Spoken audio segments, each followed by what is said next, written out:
예수 그리스도로 우리 하나님 말씀 증거하겠습니다.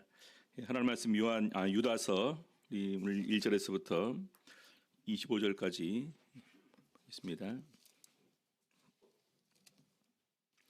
먼저 우리 1절에서부터 4절까지 같이 읽겠습니다.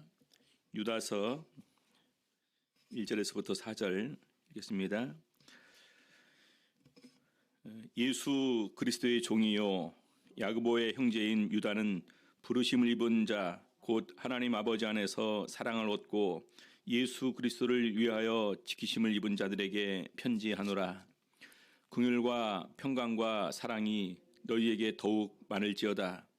사랑하는 자들아, 내가 우리의 일반으로 얻은 구원을 들어 너희에게 편지하려는 뜻이 간절하던 차에 성도에게 단번에 주신 믿음의 도를 위하여 힘써 싸우라는 편지로 너희를 권하여야 할 필요를 느꼈느니 이는 가만히 들어온 사람 몇이 있음이라. 저희는 옛적부터 이 판결을 받기로 미리 기록된 자니 경건치 아니하여 우리 하나님의 은혜를 도리어 세귑거리로 바꾸고 홀로 하나이신 주제 곧 우리 주 예수 그리스도를 부인하는 자니라. 오늘 이 시간에는 이단들에 대한 경계와 권면이라는 제목으로 유다서 말씀 같이 살펴보시면서 은혜 나누는 시간 갖도록 하시겠습니다. 여기 보게 되면은 1절에 예수 그리스도의 종이요 야고보의 형제인 유다라고 이렇게 기록이 되어 있습니다. 야고보의 형제, 바로 우리 예수님의 제자였던 야고보와 요한의 그 야고보가 아니라 예수님의 동생이었던 우리 야고보를 이렇게 의미를 합니다. 우리 사도행전에 보게 되면은 헤롯이 요한의 형제 야고보를 칼로 죽이는 내용이 기록이 되고 있고, 그리고 시간이 지나고 난 다음에 사도행전 15장에 예루살렘 회의의 내용이 기록되어 있는데 거기에 지도자로 나오는 그 인물 중에 하나가 야고보입니다. 예수님의 동생이죠. 우리 성경에 보게 되면은 우리 예수님의 동생들은 처음에는 주를 믿지 않았다가 예수 그리스도의 십자가와 부활 그리고 성령 강림 이후에 예수 그리스도를 믿은 것으로 우리가 이렇게 추측을 하고 있습니다. 그래서 오늘 이 유다도 사실은 예수님의 동생이었고 야고보의 형제였는데 오늘 제일 첫 번째 1절에 보게 되면은요 예수 그리스도의 종이라고 고백을 하고 있습니다. 여러분, 한때나마 우리가 육신적으로 예수님과 형제 관계에 있었다라는 부분이 얼마나 큰 자랑거리였을까요? 참 굉장히 많은 자부심을 가질 만한 그런 상태였지 않았겠습니까? 근데 여기 보니까 자신을 그런 사람으로 소개하지 않고 예수 그리스도의 종으로 소개를 하고 있습니다. 나중에 진정으로 육신적으로 예수 그리스도를 안 것이 아니라 영적인 이런 지식이 이렇게 깨어나는 가운데서 정말로 예수가 하나님의 아들이셨고 또 우리를 구원하시기 위한 그리스도 메시아로 이 땅에 오셨고 또 심지어는 그분이 하나님 되신다는 사실을 이제는 온전히 깨닫고 인정하는 가운데에서 자신을 예수 그리스도의 종이라 이렇게 자처를 합니다. 형제와 종의 가장 큰 차이는요, 종은 자기 의지가 없습니다. 주인의 명령에 절대적으로 순종을 해야 되는 그러한 이런 신분입니다. 그래서 본인을 예수 그리스도의 종이라고 고백한다는 것은 이제 앞으로는 절대적으로 예수 그리스도의 뜻에 순종하는 삶을 살겠다. 예수 그리스도의 그 명령에 따르는 삶을 살겠다. 오직 예수 그리스도를 위한 삶을 살겠다라는 이런 고백이 여기 이렇게 있는 것입니다. 자, 그러면서 야고보의 형제인 유다는 부르심을 입은 자, 이 부르심을 입은 자는 오늘날 이 편지를 받는 전 신도들을 의미하고 있습니다. 우리 이제 이 시대의 서신을 보게 되면은요, 이 서신이 한 교회에 이렇게 도착을 해서 사람들이 읽습니다. 그걸 갖다 우리가 이제 공람이라고 얘기를 하거든요. 그래서 이렇게 같이 이렇게 공람을 하고 난 다음에 다 읽게 되면 이 편지를 주변에 있는 또 다른 교회에 보냅니다. 그래서 계속해서 함께 이렇게 했었던 이런 교회들이 그 서신을 받게 되는데요. 바로 부르심을 입은 자는 이 편지를 받는 모든 예수 그리스도를 믿는 자를 의미하는 것입니다. 자, 그런데 이 부르심을 입은 자가 도대체 어떤 이 하나님의 은혜를 받고 사는 사람들이냐, 두 가지로 얘기를 하고 있습니다. 하나님 아버지 안에서 사랑을 얻은 존재들이다. 하나님 아버지 안에서 사랑을 얻은 존재들. 그리고 예수 그리스도를 위하여 지키심을 입은 자들. 예수님께서 세상에 계실 때 아버지의 뜻은 이것이니 내게 주신 자를 하나도 잃어버리지 않고 마지막 달에 구원케 하는 것이 바로 하나님 아버지의 뜻이다. 그래서 하나님께서 예수 그리스도에게 주셨던 이 모든 믿는 사람들, 구원받은 사람들을 마지막까지 지켜주시는 이런 은혜가 그들에게 함께 하신다라는 것입니다. 그래서 그런 사람들에게 긍휼과 평강과 사랑이 너희에게 더욱 많을지어다, 이렇게 은혜와 축복을 빌어주고 있습니다. 자, 그러면서 계속해서 3절 4절을 보게 되면요, 그럼 예수님의 동생인 유다가 왜 유다서라는 편지를 써서 각지 교회에 이걸 갖다 이렇게 알게 하기를 원했는가, 목적을 얘기를 하고 있습니다. 3절 보니까요, 사랑하는 자들아, 내가 우리의 일반으로 얻은 구원을 들어 너희에게 편지하려는 뜻이 간절하단 차에, 여기 보니까 우리의 일반으로 얻은 구원, 어떤 구원이었습니까? 예수 그리스도를 믿고, 예수 그리스도의 십자가를 믿고, 예수 그리스도의 부활을 우리가 믿고, 예수님께서 약속하신 성령을 받고 이 구원을 받는다라는 이런 구원관을 분명히 이렇게 가지고 있습니다. 근데 우리 성도님들, 이 구원에 참여하게 된 것이 참 너무나 그냥 쉽게, 그렇지 않습니까? 구원받은 입장에서 보게 되면요, 우리가 이 구원에 참여하기 위해서 도대체 어떤 대가를 지불하셨습니까? 얼마나 많은 것을 드렸습니까? 얼마나 주를 위해서 헌신하고 충성하셨습니까? 근데 정말로 돌이켜보니까 정말 내가 주를 위해서 한 것은 별로 없는데 주님께서 나에게 주신 은혜는 너무나 귀하고 소중합니다. 자, 그래서 바로 이런 마음으로 편지를 쓰려고 생각하고 있던 차에 급하고 중요한 문제가 생겼기 때문에 이 편지를 써야 되겠다라는 생각을 가지게 되었다라는 것입니다. 자, 그러면서 성도에게 단번에 주신 믿음의 도를 위하여, 단번이라는 것은 단 한 번이라는 것이죠. 단번에 주신 믿음의 도. 우리 성경에서는 이 단번이라는 것 갖다가 예수 그리스도의 십자가 구속으로 연결지어서 얘기할 때가 많이 있습니다. 그래서 단번에, 단 한 번에 우리 죄를 위해서, 인류의 죄를 위해서 십자가에 달려 죽으시고, 또 예수 그리스도를 믿는 모든 사람들을 십자가 보혈의 공로에 의해서 죄 사함을 받게 하시는 이런 영원한 제사와 영원히 온전케 하시는 이런 귀한 은혜가 여기에 있게 있습니다. 자, 그래서 이런 믿음의 도를 위해서 힘써 싸우라는 편지로 너희를 권하여야 할 필요를 느꼈느니, 믿음의 이 도를 위해서 대적하는 사람들과 거짓 가르치는 사람들과 거짓 선지자들과 대항해서 싸우게 해야 되겠다라는 이런 필요성을 느끼게 되었다라는 것입니다. 그래서 왜 그러냐? 4절 보니까요, 이는 가만히 들어온 사람 몇이 있습니다. 가만히 들어온 사람 몇이 있습니다. 우리 예수 그리스도를 믿는 이 구원의 은혜를 깨닫고 기뻐하고 감사하면서 신앙생활을 하고 있는데, 오히려 다른 사람들이 살짝 들어와서 우리들의 믿음을 회방하고 또 조롱하고 또 변질시키려는 이런 목적을 가지고 들어온 사람들이 있었다라는 것입니다. 여러분, 거짓 선지자, 거짓 교사, 또 적그리스도는요, 우리 안에서 나와서 우리를 이렇게 힘들게 하기도 하지만 또 외부에서 들어와서도 우리를 더욱더 이렇게 힘들게 하고 또 우리 진리를 변질시키려고 하는 이런 노력이 있음을 우리는 알고 있어야 됩니다. 자, 그러면서 이런 사람들은 도대체 어떤 사람들이냐? 가만히 들어온 사람들의 특징을 보니까 세 가지 특징이 있다는 것입니다. 우리 성도님들, 오늘날 우리가 이것을 보게 될 때 우리가 거짓 선지자, 거짓 교사, 적그리스도, 심지어 수많은 이단들을 구분하게 될 때 그 이단들의 행위를 통해서 그들이 참인지 거짓인지를 구분할 수가 있습니다. 그래서 이 세 가지를 보니까 첫 번째, 그들은요, 경건치 않다라는 것입니다. 경건치 않다. 이 경건은 하나님 앞에서 우리들의 거룩함을 이렇게 이제 유지하면서 하나님과 나와의 순결한 깨끗한 교제를 하는 부분을 이렇게 의미합니다. 근데 그 사람들은 경건치 않다라는 것입니다. 두 번째는 보니까요, 하나님의 은혜를 세귑거리로 바꿨다, 이렇게 얘기를 하고 있습니다. 우리 하나님의 은혜는 다시 말해서 예수님께서 우리를 위해서 십자가에 달려 돌아가시고 그 보혈의 피를 힘입어서 우리가 죄사함 받고 세례받게 될 때 우리가 영적으로 죽었던 우리가 다시 살아나게 되는, 부활에 참여하게 되는 이런 놀라운 은혜가 거기에 있습니다. 근데 그것을 비웃고 조롱하는 것입니다. 어떻게 물속에 한번 들어갔다 나왔다는 이유 하나만으로 죄사함 받을 수 있냐? 어떻게 물속에 들어갔다 나왔다는 이유 하나만으로 우리가 죽었다가 다시 살아난다고 얘기를 할 수가 있냐? 어떻게 이렇게 물세례 한번 받는다고 영적으로 죽은 우리가 살아난다라고 얘기할 수 있냐? 이런 수많은 부분에 어떤 마치 이렇게 우리 인간의 지식과 이성과 합리적인 부분을 가지고 오히려 그런 부분들을 공격하는 경향이 많이 있습니다. 그래서 오히려 그런 것을 부인하면서 우리가 그렇게 해서 구원받는 것이 아니라 정말로 구원받기 위해서는 법을 지켜야 되고 우리가 행위에 바른 사람이 된다. 그래서 하나님의 십자가를 구원과 완전히 동떨어져서 관계없는 것으로 이렇게 치부해버립니다. 그다음에 세 번째는요, 홀로 하나이신 주제, 곧 우리 주 예수 그리스도를 부인하는 자니라. 예수 그리스도를 부인합니다.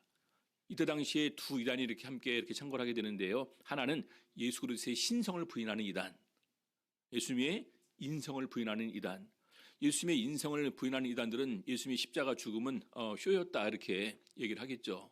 그렇죠? 그리고 예수님은 뭐 신이 아니시고 하나님의 아들이다 이런 그 이단들도 있었고요. 그래서 궁극적으로 이 세 가지 특징을 얘기를 합니다. 경건치 않고 하나님의 은혜를 변질시키고 그리고 예수 그리스도를 부인하는 자다 이렇게 설명을 합니다. 자, 그러면서 바로 이런 사람들에 대해서 하나님께서 심판을 내린 전례가 있으셨다라는 것입니다. 유다서 5절부터 보겠습니다. 너희가 본래 범사를 알았으나 내가 너희로 다시 생각나게 하고자 하노라.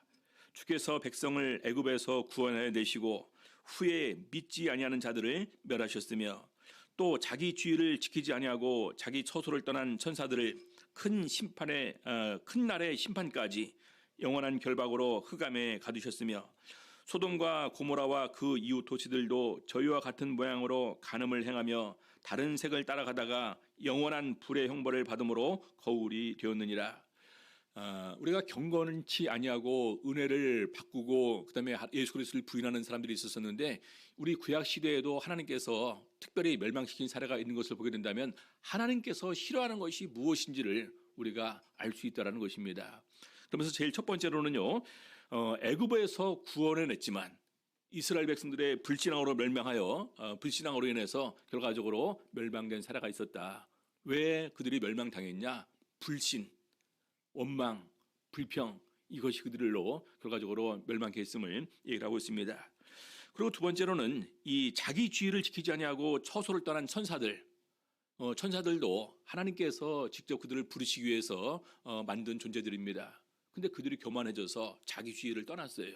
오히려 하나님과 대적하려고 하고 하나님과 비기려고 하고 교만이 이렇게 하늘까지 올라가게 됩니다. 그래서 그들을 하나님께서 심판하시고 마지막 심판 때까지 그들을 특별히 구분해 주셨다라는 것입니다. 그다음에 세 번째로는요, 소돔과 고모라 성이 멸망받을 때 어떤 상태였었냐? 심지어는 성적 타락이 극에 달해서 동성애도 이렇게 유행하는 그런 시기여서 하나님께서 그들을 멸망시킬 수밖에 없었다 그렇게 얘기를 합니다. 여러분, 하나님의 은혜를 세계권으로 바꾸는 부분에 있어서 하나가 모습이 뭐냐면요, 신본주의를 인본주의로 바꿔버립니다.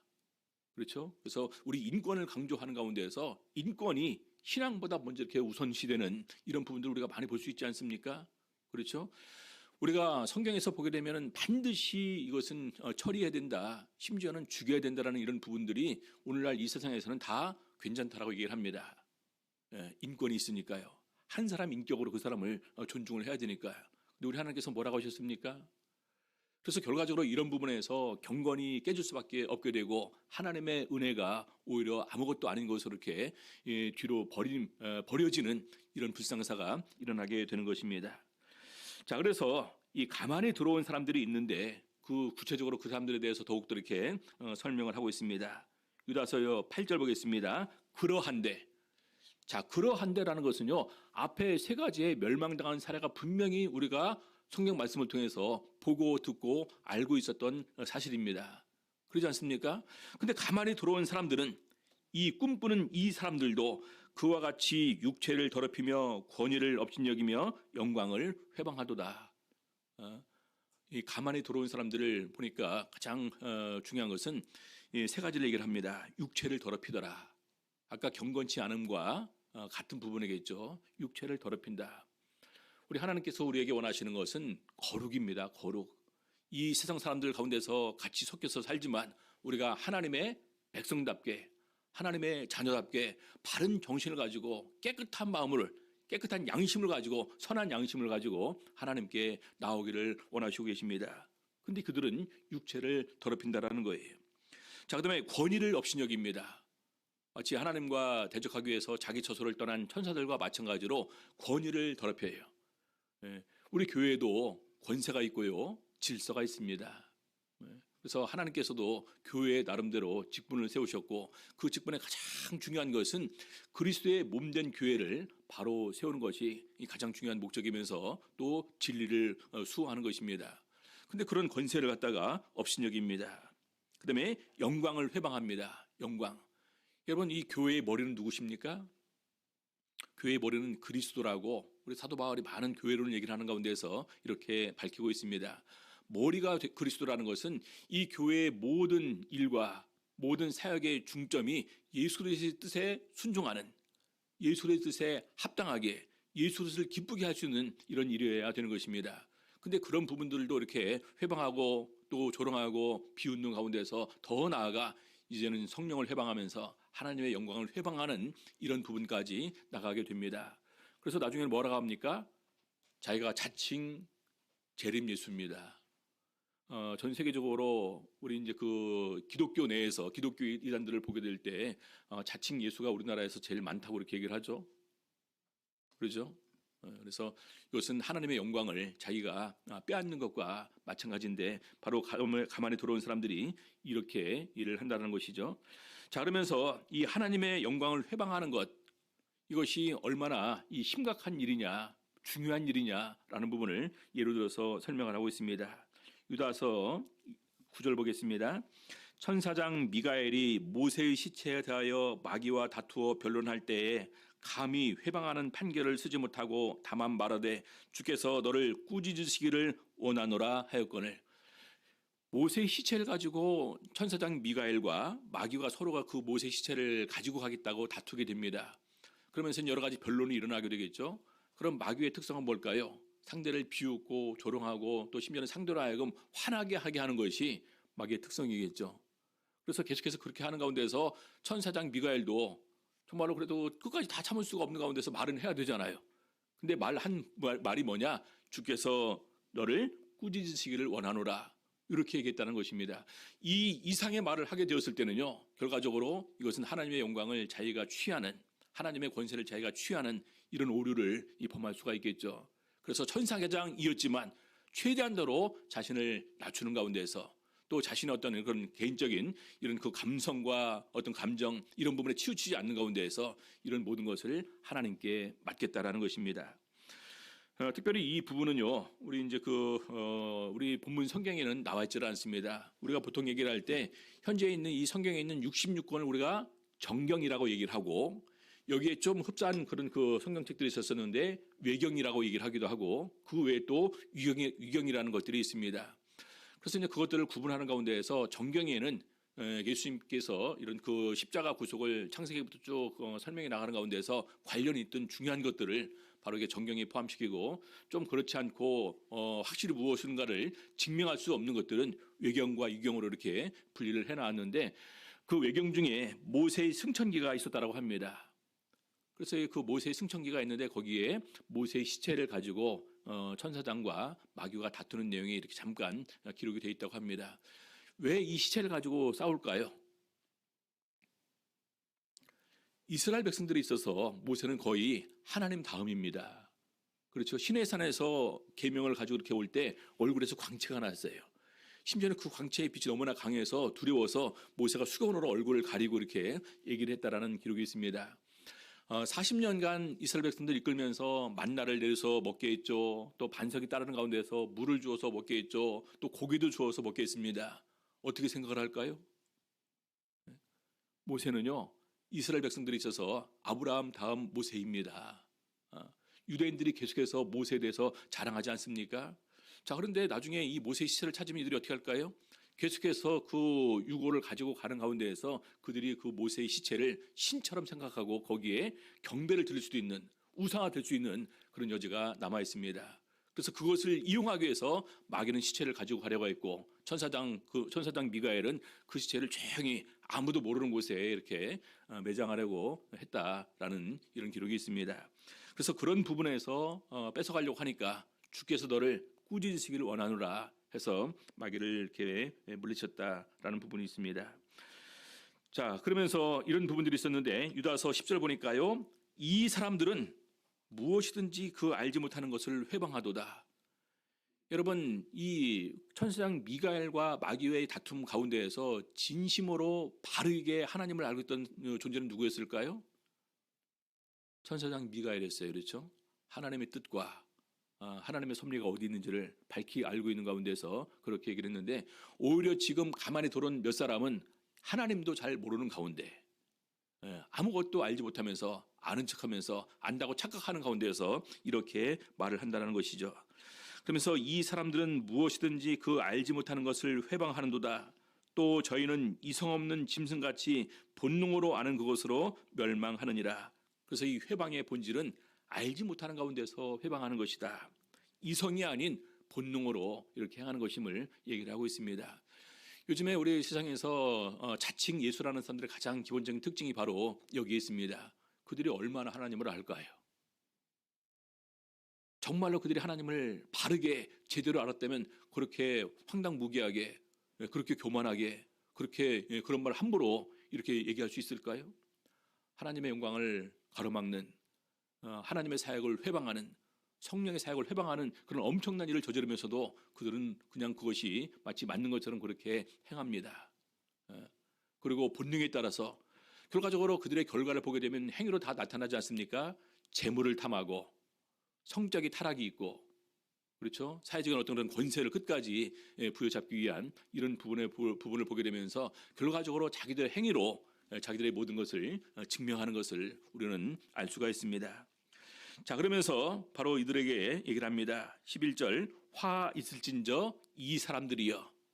누구였습니까? 아까 3절에 가만히 들어온 사람들, 3절 4절에 화 있을진저 이 사람들이여 가인의 길에 행하였으며 삭슬 위하여 발람의 어그러진 길로 몰려갔으며 고라의 폐역을 쫓아 멸망을 받았도다. 결과적으로 이들이 이러한 길을 가게 될 것이라는 것인데, 이러한 구체적인 예들이 이미 구약 성경에 기록된 이런 사례들로 있었다라는 것입니다. 어떻게 합니까? 첫 번째는 보니까 가인의 길에 행한 사람들, 자기를 의롭다라고 생각하면서 사람을 미워하고 심지어는 사람을 죽인 가인의 모습을 이렇게 언급을 하면서, 심지어 지금도 역시 마찬가지로 자신을 의롭다고 생각하면서 우리 참된 신도들을 미워하는 사람들을 이 부류로 이렇게 두고 있습니다. 그 다음에 삭슬 위하여 발람의 어그러진 길로 몰려간 사람들, 자기의 이익을 탐하고 사람을 죄에 빠뜨리게 하는 이런 그 발람을 이렇게 얘기를 합니다. 여러분들 오늘날 이 신도 간에 가장 이렇게 크게 서로 간에 상처를 주고 미혹하게 돼서 신앙생활도 못하게 하는 부분들이 우리 성도들 간의 금전 거래, 또 이렇게 어떤 그 물건 그 사고 팔고 하는 이런 부분들이 문제가 될 때가 많이 있습니다. 나는 모르니까 대신해서 투자를 해달라. 뭐 주식도 마찬가지가 될 테고요. 그리고 여러 가지 부분에서 이제 옛날에 한때 이렇게 또 뭐 우리 그 정부 사치처럼 하면서 태양광 같은 것도 이렇게 많이 있었지 않았습니까? 그래서 그런 것에 또 이렇게 투자하면은 돈을 번다고 막 주변 사람들 모아서 같이 이렇게 투자를 하기도 하고, 어떤 데 보면 땅이 이렇게 있는데 그 땅이 나중에 그 대박을 칠 거다. 그래서 그 땅 같이 사자 해서 수많은 사람들 또 돈 끌어박아서 이렇게 같이 하는 경우도 있고, 또 어떤 경우는 건물 지어서 우리가 나중에 투자금을 엄청나게 많이 낼 수 있을 것 같다. 그래서 같이 투자해서, 근데 결과적으로 그런 사례들이 어떻게 되었습니까? 경제적으로도 엄청난 손해를 입었을 뿐만 아니라 심지어는 신앙생활도 결과적으로 제대로 하지 못하는 이런 부분들을 보게 됩니다. 그래서 자기 이익을 따라서 자기도 갔을 뿐만 아니라 많은 사람들도 거기에 미혹하게 돼서 또 신앙생활을 제대로 하지 못하게 되는 이런 사들이 있다라는 것이죠. 그다음에 자기를 높이고 사람을 회방하고 불평한 고라일 땅. 그래서 하나님께서 세우신 영적 권세를 무시하고 모세와 아론을 대항했던 고라일 땅이 다 벌어져서 한꺼번에 이렇게 멸망을 당했던 이런 사건들을 얘기를 하면서 이 교회의 영적 권위를 무시하는 것을 이렇게 보게 됩니다. 예전에 제가 이렇게 목회를 했던 교회도 많은 이단들이 우리 교회에 이렇게 들어왔었습니다. 심지어 나중에 이제 우리가 우연한 신기한 방법으로 찾아내서 이렇게 다시 그들 갖다 이렇게 이제 물리치기도 하고 그랬는데, 정말로 보니까 이런 부분이더라고요. 아무리 그 사람들이 권모술수를 부린다 할지라도 우리 교회에서는요, 적어도 들어온 다음에 3년 지나지 않게 3년 지나고 세례 성령을 받은 다음에야 비로소 그들을 교회에서 이렇게 이제 사역에 참여하도록 합니다. 근데 그러다 보니까 세례는요, 본인이 거짓말로 거짓 양심으로 받을 수는 있을 것입니다. 그러나 직접 우리에게 성령을 부어주시는 우리 하나님을 속일 수는 없어요. 그렇죠? 그래서 성령이 참으로 우리 교회를 보호해 주시는 거라는 사실을 지금까지 많이 이렇게 느낄 수가 있었습니다. 그래서 보니까 이 그 화있을진자 하면서 결과적으로 이런 결과로 이렇게 나올 수밖에 없는데, 우리가 이런 부분을 분명히 자세하게 알고 있으면 나중에 어떤 이단들이 온다 할지라도, 어떤 거짓 선지자나 교사가 나타나서 나를 미혹한다 할지라도 내가 신앙 안에서 바른 판단을 가지고 그것을 물리칠 수가 있다라는 것입니다. 자, 12절 13절 계속해서 보겠습니다. 저희는 기탄 없이 너희와 함께 먹으니 너희 애찬의 암초요 자기 몸만 기르는 목자요 바람에 불려가는 물 없는 구름이요 죽고 또 죽어 뿌리까지 뽑힌 열매 없는 가을 나무요 자기의 수치의 거품을 뿜는 바다의 거친 물결이요 영원히 예비된 캄캄한 흑암에 돌아갈 유리하는 별들이라. 그들의 특징을 굉장히 자세하게 더욱더 구체적으로 묘사를 하고 있습니다. 너희 애찬의 암초요. 여러분들, 주님 안에서 우리가 애찬하는 것은요, 서로 사랑의 애찬입니다. 사랑의 가장 궁극적인 이런 그 최고의 목적은 진심으로 우리가 마음과 몸으로 하나가 되는 것입니다. 그러지 않습니까? 근데 애찬의 암초, 애찬을 깨트리는 것입니다. 그래서 결과적으로 우리 성도 간의 하나됨을 깨트리는 존재로 우리 가운데서 활동한다는 것입니다. 자기 몸만 기르는 목자요. 남이 어떻게 되든 말든 자기만 잘 먹고 잘 사는, 오늘날 이 수많은 이론가들이 좋은 얘기 참 많이 합니다. 공산주의도 얼마나 이론적으로는 좋은지 모릅니다. 근데 결과적으로 권력을 갖고 있는 사람들이 어떻게 합니까? 권력을 이용해서, 또 정보를 아는 사람이 어떻게 합니까? 자기가 알고 있는 그 정보를 이용해서 자기만 좋은 거 다 차지하고 좋은 것 먹고 마시고 누리는 이런 모습을 보게 됩니다. 그래서 분명히 이 거짓 선지자는 재물의 미혹을 받아서 자기의 이익을 추구하는 모습으로 나오게 될 것입니다. 바람에 불려가는 물 없는 구름이요. 뚜렷한 목적이 없습니다. 우리 성도님들, 우리 믿음의 목적은 무엇입니까? 믿음의 목적은 영혼의 구원입니다. 영혼의 구원이라는 확실한 목표가 있으면요, 우리가 이 세상 가운데서 어떤 부분에서도 우리는 흔들리지 않는 이런 신앙생활을 할 수가 있습니다. 근데 그것이 없으면 여기도 한 발, 쾌락에도 한 발, 재물에도, 권세에도, 명예에도 세상에 추구하는 이런 많은 사람들이 가는 그 길을 우리는 점차점차 이렇게 가게 될 수밖에 없다는 것이죠. 분명한 목적이 없게 되면 우리는 흔들릴 수밖에 없는 것입니다. 자, 그다음에 죽고 또 죽어 뿌리까지 뽑힌 열매 없는 가을 나무요. 선한 열매가 없다라는 것입니다. 아름다운 열매를 맺지 아니하는 나무마다 찍혀 불에 던지느니라. 주님께서 우리가 선한 열매를 맺기를 원하십니다. 선한 일에 열심하는 친백성이 되게 하기 위해서 우리를 위해서는 심지어 친히 죽어주셨다. 우리 바울사도는 디도서에서 그렇게 증거를 하고 있습니다. 그래서 모든 사람을 그의 행위, 그의 열매로 안다, 이렇게 얘기를 했는데 이 사람은 그것이 없다라는 것입니다. 그럴 수밖에 없겠죠. 자기의 이익만 추구하니까. 그래서 오늘날 얼마나 많은 사람들이 이단에 미혹돼서 자기 재물을 다 바치고 거기다가 가정이 파괴되고 심지어는 우리 형제들 자매들 가운데서도 못 만나게 하고 원수가 되게 하는 이런 일들이 얼마나 많이 있는지 모릅니다. 자, 그다음에 자기의 수치의 거품을 뿜는 바다의 거친 물거리요. 수치는 결과적으로 허물과 죄, 이렇게죠. 자기도 그것을 가리울 뿐만 아니라 심지어 수많은 사람들도 이 바다의 그 물로 삼키려고 하는 것처럼 결과적으로 이 수많은 사람들을 멸망의 구렁텅이로 함께 인도한다라는 것입니다. 그다음에 결론적으로 그들은 예비된 캄캄한 흑암에 돌아갈 유리하는 별들이라. 결과적으로 그들에게 기다리고 있는 것은 캄캄한 흑암이 있는 곳으로, 멸망의 길로, 유황과 불못이 있는 곳으로 떨어질 수밖에 없음을 얘기를 하고 있습니다. 자, 그러면서 바로 이들에 대해서 우리 제일 첫 번째 예언한 에녹이죠. 에녹은 이렇게 경계를 했다라는 것입니다. 14절 보겠습니다. 아담의 7세손 에녹이 사람들에게 대하여도 예언하여 이르되 보라, 주께서 그 수만의 거룩한 자와 임하셨나니. 여기 보면 굉장히 중요한 부분이 있습니다. 주께서 그 수만의 거룩한 자와 임하셨나니. 이 수만의 거룩한 자, 우리 말 그대로 성도들입니다. 거룩한 미르들. 우리 신도와 성도는 차이가 있습니다. 신도는 다 믿는다고 얘기하는 사람들이 신도입니다. 근데 그 신도들 가운데서도 거룩함을 추구해서 거룩함에 거하는 사람들 갖다가 우리가 특별히 거룩한 자 또 성도라고 얘기하는데요.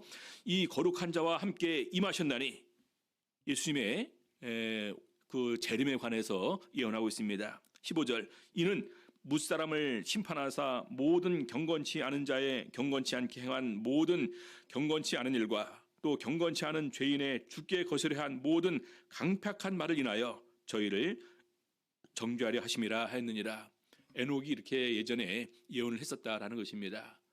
자, 에녹이 이 예언을 할 때는 일단 기본적으로는요, 노아 홍수의 때를 이렇게 얘기를 합니다. 노아 홍수 때.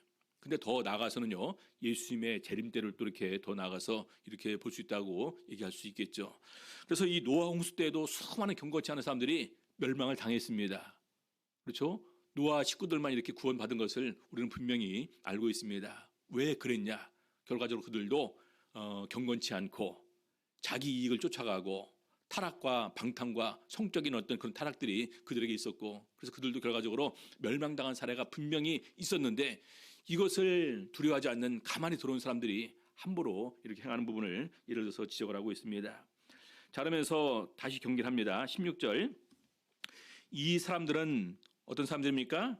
원망하는 자며 불만을 토하는 자며 그 정욕대로 행하는 자라. 원망하고 불만을 토하고 정욕대로 행하는 자. 그래서 이 원망 불평은요, 우리 구약시대 보니까 이스라엘 백성들이 그 넘어질 수밖에 없었던 가장 중요한 조건 중에 하나로 그 부분을 얘기를 하고 있습니다. 저희가 원망하다가 멸망당했으니까 너희는 원망하지 말자. 우리 사도 바울이 고린도전서 10장에서 그렇게 권면하고 있습니다. 그래서 원망과 불평과 그 정욕대로 행하는 사람들, 그 입으로 자랑하는 말을 내며 이를 위해서 이익을 얻기 위해서 아첨하느니라. 그래서 마음의 순수함과 이미 진실함을 잃어버린 사람들입니다. 자, 17절 사랑하는 자들아 너희는 우리 주 예수 그리스도의 사도들의 미리 한 말을 기억하라. 예수님과 사도들이 우리들에게 어떤 교훈을 주었고 그 다음에 제자들이 우리에게 어떤 교훈과 가르침을 주었는지를 특별히 기억하라는 것입니다.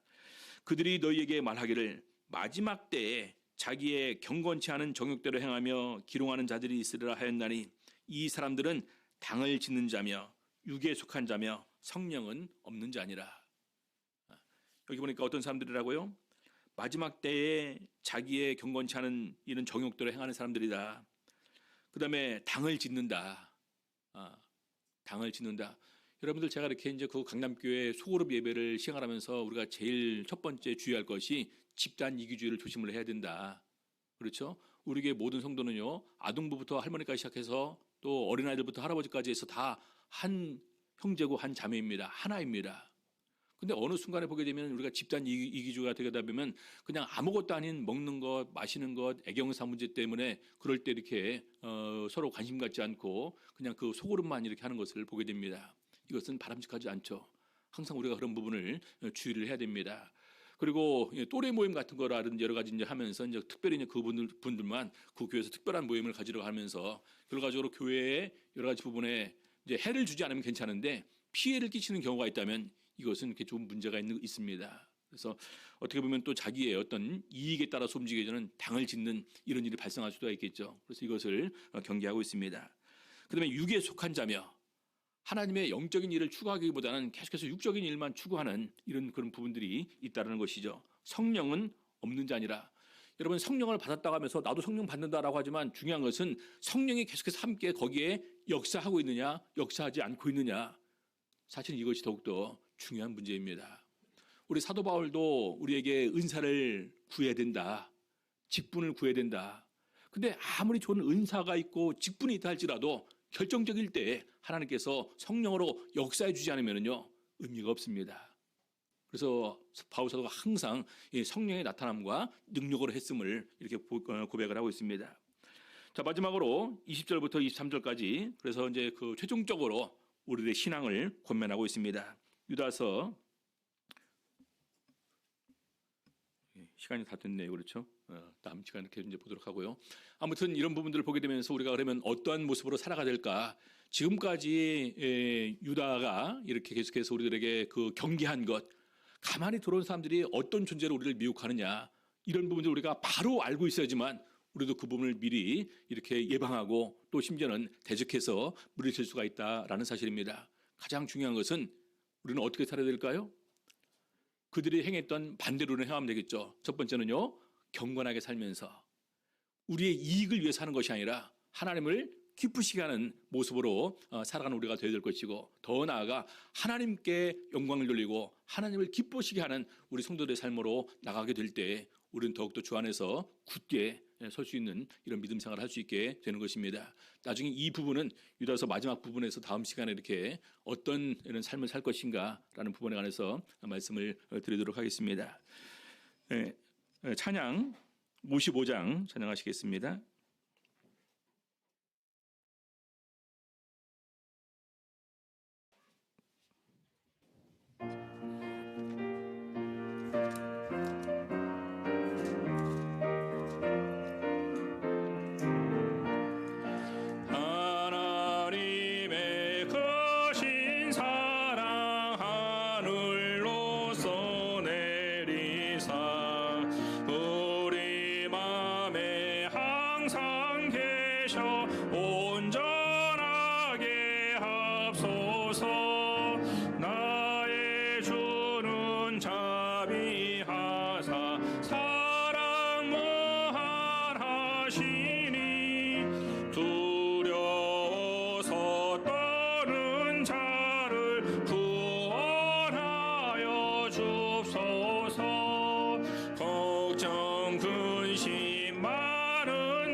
들으신 말씀 생각하시면서 같이 기도하시겠습니다. 우리 예수님도 우리 또 사도들도 또 신약시대의 많은 우리 교사들도 분명히 우리에게 경고하기를 마지막 때에 우리를 미혹하는 존재들이 많이 있을 것을 이렇게 예언을 하고 있습니다. 우리 안에서도 생길 수가 있고 밖에서 들어와서도 이렇게 생길 수가 있는데 그들을 어떻게 우리가 판단할 수 있을 것이냐, 그들의 말과 그들의 행위와 그들이 추구하는 이런 것을 봄을 통해서 우리가 분명히 구분할 수가 있다는 것입니다. 중요한 것은 판단입니다. 옳은 것을 옳게 판단하고 그 판단한 것에 순종할 수 있는 그런 마음 하나님께서 우리에게 주시옵고 청년의 능력과 지혜로 항상 저희들이 함께 역사하셔서 저희 발걸음마다 인도하여 주셔서 정말 하나님을 기쁘시게 하는 우리 성도들 될 수 있도록 함께하여 주시옵소서. 같이 기도하시겠습니다. 이 안수 받기를 원하시는 분들은 앞에 나와서 마스크 착용하고 거리두기 유지하시면서 기도하시고 위에서 같이 기도해 주시기 바랍니다. 기도하시겠습니다. 할렐루야. 주 예수 이름으로 감사하며 기도드리옵나이다.